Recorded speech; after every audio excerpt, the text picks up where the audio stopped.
दोस्तों, भारत के famous gangster Lawrence Bishnoi के बारे में तो आप सबको पता ही होगा। जी हाँ, हम उसी लॉरेंस बिश्नोई की बात कर रहे हैं, जिसे आज एक हिंदू गैंगस्टर के रूप से भी पहचाना जाता है। वही लॉरेंस बिश्नोई जिसने कुछ समय पहले पंजाब के फेमस पंजाबी सिंगर सिद्धू मूसेवाला की दिन दहाड़े गोलियां मरवाकर हत्या करवा दी थी। आज हम आपको उसी लॉरेंस बिश्नोई के मुस्लिम डॉन गुरु के बारे में बताने जा रहे हैं। आखिर कब और कैसे लॉरेंस बिश्नोई ने एक मुस्लिम डॉन को अपना गुरु बनाया। कहा जाता है कि लॉरेंस बिश्नोई ने मुस्लिम डॉन मुख्तार अंसारी को क्राइम की दुनिया में अपना गुरु बनाया था। हालांकि अभी के समय मुख्तार अंसारी इस दुनिया में नहीं रहा, लेकिन जब तक मुख्तार अंसारी जिंदा था, क्राइम की दुनिया में उसकी तूती बोला करती थी। रोबदार मुछों वाले मुख्तार अंसारी का एक अलग ही जलवा हुआ करता था, जिसकी दहशत पूरे उत्तर प्रदेश में सुनाई देती थी। साल 2005 में विधायक कृष्णानंद राय की जिस अंदाज में मुख्तार अंसारी ने हत्या करवाई थी, उसने मुख्तार के नाम के खौफ को पूरे देश में कायम कर दिया था।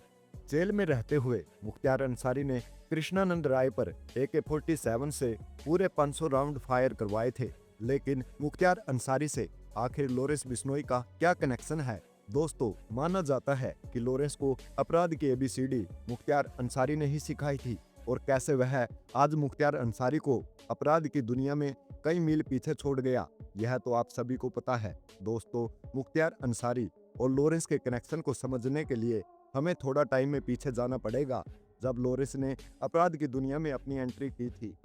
बात साल 2008 की है, जब लॉरेंस पर एक कॉलेज इलेक्शन के दौरान एक हत्या की कोशिश का मामला दर्ज हुआ था, जिसके बाद लॉरेंस बिश्नोई को पंजाब की बुडेल जेल में जाना पड़ा। 1-2 महीने बाद जेल से बाहर आते ही लॉरेंस ने फिर विरोधी गैंग के सदस्यों पर गोलियां चला दी, और धीरे धीरे लॉरेंस के अपराध का ग्राफ काफी बढ़ता गया। जेल में आने जाने के दौरान जब क्राइम के एक मामले में लॉरेंस जेल में बंद था, उसी दौरान उसकी मुलाकात उसी जेल में बंद एक अपराधी रणजीत सिंह उर्फ डुपला से हुई। तब लॉरेंस छोटे मोटे हथियारों से गुंडागर्दी और मारधाड़ किया करता था, लेकिन अब लॉरेंस की कहानी बदलने वाली थी। रणजीत सिंह डुपला के टच में आने के बाद लॉरेंस के पास हथियारों की कोई कमी नहीं रह गई थी। रणजीत सिंह डुपला इलीगल वेपन का कारोबार करता था, और रणजीत सिंह डुपला वही शख्स था जिसने लॉरेंस की मुलाकात जसविंदर सिंह रोक्की से करवाई थी। रणजीत सिंह डुपला जो कि हथियारों का सौदागर था, और रणजीत सिंह डुपला के जरिए लॉरेंस की मुलाकात जिस जसविंदर सिंह रोक्की से हुई थी, वह चंडीगढ़ के GSM कॉलेज का छात्र था। लेकिन रोक्की एक कॉलेज स्टूडेंट के साथ साथ एक नामी गैंगस्टर भी था, जो कि यूपी के कुख्यात डॉन मुख्तार अंसारी के लिए काम करता था, जिसने लॉरेंस बिश्नोई को क्राइम की दुनिया में आगे बढ़ाने के लिए काफी ज्यादा मदद की थी। जसविंदर सिंह रोक्की ने लॉरेंस बिश्नोई को यूपी के कुछ नामी गैंगस्टर के साथ जोड़ दिया था। दिल्ली पुलिस के एक बड़े अधिकारी की माने तो गैंगस्टर रोक्की ने लॉरेंस बिश्नोई की मुलाकात एक बार यूपी के बहुत बड़े बाहुबली नेता के साथ करवाई थी। यह बड़ा नाम किसी और का नहीं बल्कि मुख्तार अंसारी का ही था।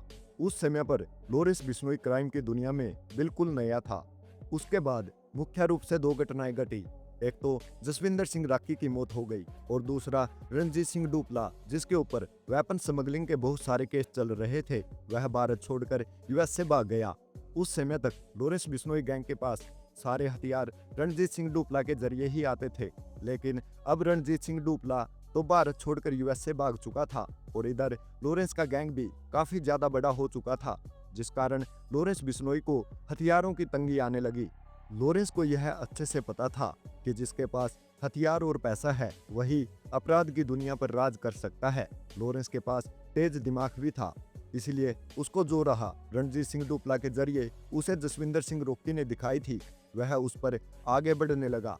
उसने यूपी के माफिया और बाहुबली नेता मुख्तार अंसारी के साथ नजदीकियां बढ़ानी शुरू कर दी, और यहां से शुरू हुई लॉरेंस के डॉन बनने की कहानी। पूर्वांचल के माफिया डॉन को लेकर इलाहाबाद हाई कोर्ट ने मार्च 2023 को अपने एक फैसले में कहा था कि मुख्तार अंसारी का गैंग देश का सबसे खूंखार अपराधी गैंग है।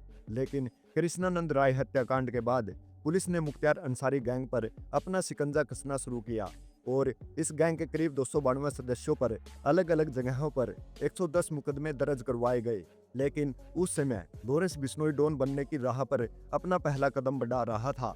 तब मुख्तार अंसारी का पूर्वांचल में बहुत बड़ा नाम हुआ करता था। उसकी गैंग के आतंक से पुलिस भी घबराती थी और सरकारें तक उस पर कोई कार्यवाही नहीं कर पाती थी। यूपी के अंदर मुख्तियार अंसारी ने अपना एक इंटरस्टेट गैंग बना रखा था, जिसे उसने साल 1997 में बनाया था। उस समय पर लॉरेंस बिश्नोई तो बच्चा हुआ करता था। उस समय पर उसकी उम्र तो महज 4 साल की रही होगी। जिस जसविंदर सिंह रोक्की ने लॉरेंस को क्राइम की राह दिखाई और उसे माफिया डॉन मुख्तियार अंसारी से मिलवाया, वो रोक्की भी लॉरेंस से उम्र में तकरीबन 20 साल बड़ा था।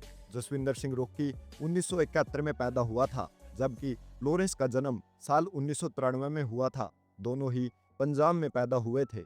मुख्तियार अंसारी को 18 साल जेल में गुजारने पड़े। साल 2005 में जेल में बंद मुख्तियार अंसारी को अपनी आखिरी सांसें भी जेल की सलाखों के पीछे ही लेनी पड़ी। वहीं लॉरेंस को देखे तो वह भी साल 2016 से जेल में बंद है। साल 2013 में लॉरेंस ने पहली बार हत्या की कोशिश की थी, लेकिन आज वह जुर्म की दुनिया में हर किसी को पीछे छोड़ चुका है। एनआईए अपनी चार्जशीट में यह बता चुकी है कि लॉरेंस बिश्नोई और उसका टेरर सिंडिकेट अभूतपूर्व तरीके से फैला है। जैसे 90 के दशक में ठीक अंडरवर्ल्ड डॉन दाऊद इब्राहिम का सिंडिकेट फैला था, लॉरेंस की तरह दाऊद ने भी छोटे मोटे क्राइम करते हुए अपना नेटवर्क खड़ा किया था और आज उसकी गैंग में 500 से अधिक शार्प शूटर हैं और दुनिया के 6 बड़े देशों में उसका ये क्राइम सिंडिकेट अब काम कर रहा है। मुख्तियार अंसारी ने भी 18 साल जेल में रहकर अपना गैंग इसी तरीके से चलाया था, लेकिन लॉरेंस बिश्नोई साबरमती जेल में बैठकर देश के विभिन्न नामी गैंगस्टरों के साथ मिलकर अपना नेटवर्क चला रहा है, जिसमें गोल्डी बराड, सचिन बिश्नोई और काला जठेरी जैसे कुख्यात गैंगस्टर शामिल हैं। जिस जसविंदर सिंह रोक्की की दिखाई राह पर लॉरेंस मुख्तियार अंसारी से मिला, उसी लॉरेंस के लिए आज मुख्तियार जैसे कई नामी गैंगस्टर काम कर रहे हैं। करनी सेना के अध्यक्ष गोगा मेडी की हत्या हो या सिद्धू मूसेवाला की हत्या या फिर एनसीपी नेता बाबा सिद्दीकी की हत्या, लॉरेंस ने अपराध के सारे ग्राफ अपने आगे नीचे कर दिए हैं।